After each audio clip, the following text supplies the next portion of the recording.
Have you been in love before? Have you fallen in love before? Okay, watch till the end of the video. Hello guys, welcome to the Readers Club.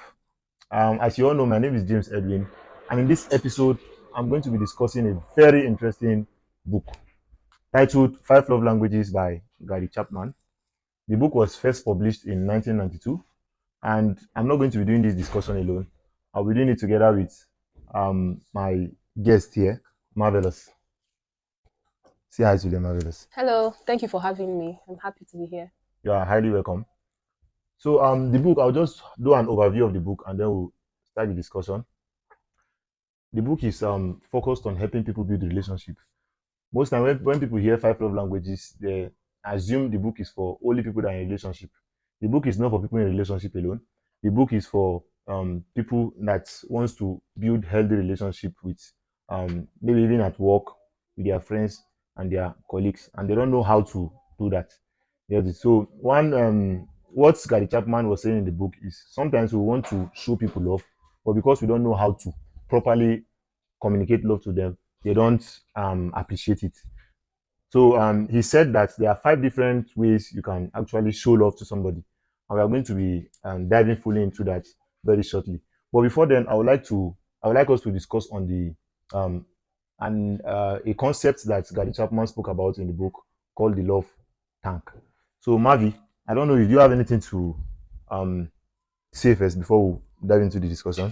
Let's go straight into it. All right, you are highly welcome once again, Thank you. Mavi. Thank you. So talking of the love tank, I don't know, because that was the first time I heard of the concept. Okay. The first time I read the book, it was the first time I actually heard of that concept, love tank. I don't know, have you heard it before Yes, reading it the was book? also in the book. Yes, All I right. heard. So what do you think about that concept, the love tank? I think it's profound because many people don't understand, that the initial butterflies in the belly will eventually fly away.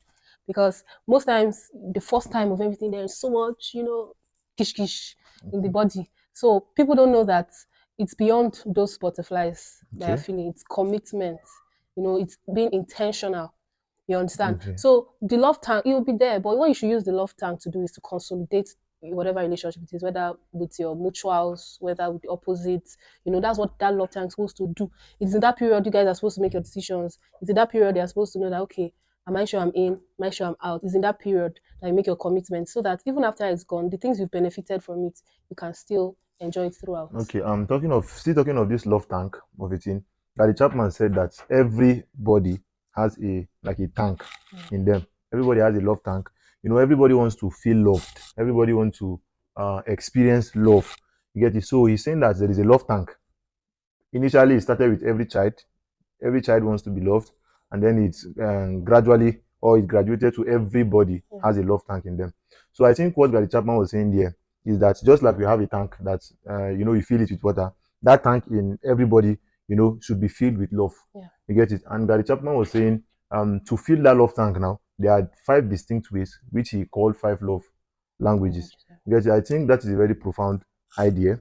You get it? Because he said that once we don't, our love tank is empty, we are not stable emotionally, and then it also result into some other kind of behaviors that are not pleasant. Get it? So the love tank, like we said, everybody has a love tank in them, and everybody wants their love tank to be filled up. You get it? And how can your love tank be filled up? We are going to go into that also. We are going to go into that. But I want you to know that you have a love tank, and sometimes you crave to be loved, you desire to be loved, maybe probably because your love tank is empty. And then there was a chapter that actually swept me up my feet. The first time I read the book some few years ago, chapter 3, I think it should be chapter 3, the falling in love experience. And I remember anytime I'm talking about that chapter 3, I used to smile. I used to smile because those days I remember when I read the book, I will not know I will now beat my chest and say I cannot fall in love. And that time I don't know that I used to offend a lot of ladies around me. So Mavi, this in love experience, I don't know, do you have anything to say about this falling in love experience? Well, I don't really know how it is for everybody, but I believe it's different for everybody. I believe it's different for everybody. And yours is, have you been in love before? Have you fallen in love before? Okay, watch till the end of the video. You know if I fallen in love before or not. Okay, I'll make sure he answers Please, it. I'll make sure he I'll answers answer it. So it's that, the initial tinglings, like I said initially, the initial tingling, zing, all the words. But falling in love is not like we see it in movies. It happens maybe to some people like in the movies, but in real life, it's not like that. That's the truth. You see someone, you like them, you're attracted to them.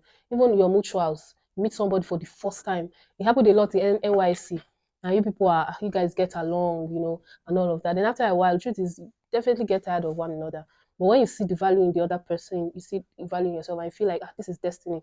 Especially if you're now someone who is spiritual, you know that, okay, doesn't matter. That's why I have some friends, right? Where we met, where blah, blah, blah. But we fought like 1 million times or 1 billion times. We're still friends. And it's happened because each and every one of us know that, okay, we don't use temporary situation to make permanent decisions. Okay. You get. So once we know that, okay, you just try to remember that feeling you had at the beginning. That's just what sustains you All eventually. right. I have a question to ask. Actually, that this experience called falling in love, is it a necessary foundation for marriage? Like before that, I don't know if you understand my Yeah, question. I do. The falling in love experience, is it a necessary foundation for marriage? Well, for us, there are two different types of love. Mm. Soft love. I know it wasn't in the book. That was in the book. No, just This is go my if own you, yeah, summary. this is your own And summary. Yeah. hard love. Okay. Especially if you come from a background Mm. where your love tank is not really, you don't even know whether you still have love tank. Is there? It's empty. You understand? I understand. So what love is to everybody is different. Okay. So if you grow up seeing people being mushy mushy and blah blah blah, you too, you know that, okay, when you see someone and you feel this way, you fall in love, blah blah. But you come from a background where there's nothing like that. You just know that, okay, this is for you. If you like somebody, probably it's just service, act of service, not fall in love like they're saying. You get. But for some people, it's necessary. They just Which one is must. hard love? Hard love is, we're not doing. Like you are forcing it or what? No, no, you're not forcing it, but like, how do I put the English? It's not this kind of love that they'll be doing public display of affection. It's not those kind of, just you take care of your family, you take care of your children. It's not those ones. You Okay. want me to explain everything? From African background. No, no, I'm not from. I'm African. Okay, I'm from African background. I know So from African home. why I ask this question is because a lot of people think it is this experience that will lead to marriage. Sometimes this experience don't lead to marriage. From the book, according to a research that was conducted by Dr. and Doroto, he said that the experience doesn't last more than 2 years. Mm. That the falling in love experience, what might be called butterflies in my belly, right? Yes. Everybody wants to, that period where there's this emotional obsession. You want to be with the person, you want to see the person. The person is just perfect, just the right person. And we assume that that experience will last forever. But the sad truth is that that experience don't last. The in love experience don't last. And then, not to take too much time here, I think another research that was conducted, as stated in the book, is that this experience, is not true love. No. Is not true love. That is what he said here. And he gave 3 reasons why it is not true love. And because it is not true love, they coined another name for that experience, because it is not true love. Now, what are the 3 reasons? Number one, Gary Chapman, or according to the research in the book, it was stated that the experience is effortless. Mm. You just see somebody, you just fall in love with the person, no work, No no work, there's no any commitment, you just like the person, you understand, and the person likes you back, and then you just want to spend time with the person, and so on and so forth. And then second reason is that he said, I don't know if you have any alternating view, but I'm just trying to state the 3 reasons he said. Second reason is that he said that it is not an act of the choice or will, meaning if you fall in love with somebody, you do not fall in love with somebody out of your own will. And I think, I don't know, I am having, like, it's just somewhat skeptical based on your experience. You asked me if I fallen in love before. I want to ask you now. Have you No. Based on my own No, I understanding, don't understand. No, like how? I've not fallen in love. How? Wait, now that's I said. Let me explain. Okay. Because the in love experience, like we said, butterflies in the belly. I know I've had crush on several people. Okay. You see, that's why I have to define it that it's not falling in love. You understand? And you can actually just see somebody and just like them. It's just a crush. It's not necessarily love per se. You understand? And it will go. That's the funny part. Sometimes it will go with one greeting. You just see someone from far, just like them. When they come closer, you're like, wow. That You is not a understand? love experience. I think if Exactly. somebody is in love, at that period where they're having that high, that obsession, everything the Looks partner perfect. do or does is So perfect. I'm not So sure I think that is the where that concept where they say love is blind. I think it is this falling in love experience. That's in love experience and make somebody blind. I think that is the reason why people say love is But blind. I'm not sure. To me, oh, I don't think a lot of people have really experienced that. Yeah, Sure, they can drop it in the comment section. Maybe your readers have, but I will still come to that because you still answered your own. I'll answer it. The third reason, I've not given you the third reason. The third reason is that, they said in the book, according to the research conducted, that if, for instance, now I'm in love with you, you know, I'm not interested in your personal growth and development. I don't know if you came across it in the book that I'm not interested in your. I'm finding it somehow hard, to come in terms with this particular third reason he gave. It is Like he most. said, you are not generally interested in the personal growth of the person. So I don't know. I don't know. Is it true? That's why when we read these books, shall we sieve some things? You understand? Because now we know better. Most of these writers, like if I start writing now and I start distributing, people will read it, but that doesn't mean I know everything. Mm. You get. So for me, I feel like what he's describing can be also termed lost, sort of, because at that point you're not really interested. Just like person, you just do, you just want, to just have your own person and live. That's why it will go. But when the love has commitment in it, eventually, that's why as readers too we should learn. So that's why does it take it and now think, if I'm in love with someone, I don't care about them. No, the real love now would be that you're committed to that person, you want the growth of that person. Since we're not going all maybe religious and faith, all of that, but we know that that's what the true love really is. So all of that one is just what we see in the movies. That's Okay, truth. I think that will, before we go to the last segment now, I think that is where we'll talk of true love because saying the real, the in love experience is not real love. No. So we have to now consider what is real love. But before we go to what is real love, we have told them that this in love experience is not real love. Just like, and before I move forward, please, if you are interested, you don't have the book, I have a soft copy of the book. You can just say you're interested in the comment section. I will send it to you. Um, so they said the in love experience is just a biological Yeah. something, you know, like for survival, just like animals, for instance, Animals, now, yeah. they feel somehow and they mate with Their somebody heat just so period. that that Yeah. is what he said. Procreation. Yeah. So now I'm now asking, is it that everybody must fall in love? Is it like must everybody fall in love? So I'm not sure everybody must fall in love, sha. Okay. But we must love. We must all love. But falling, we will stand in love. Thank you very much. I stand. I stand with you. So the true love now, what is true love? As we move forward, what is true love Okay, based so on your based own? on the book now, Mm. it's a serious commitment. It's intentionality to your partner because for the various definitions of love we had from social media, from everywhere, it has really dealt a lot with what people define as true love. But true love is hard work.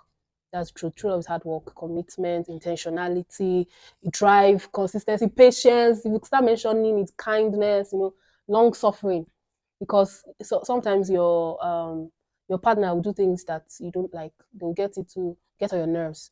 That's why it's always good to have one partner because imagine getting like five partners and they're all getting on your nerves. You may just die one day, one day. So that's why it's just better you have that one person you're committed to, that one person that you take all their, forgive my word, all their shits, all their nonsense. Just have that one person.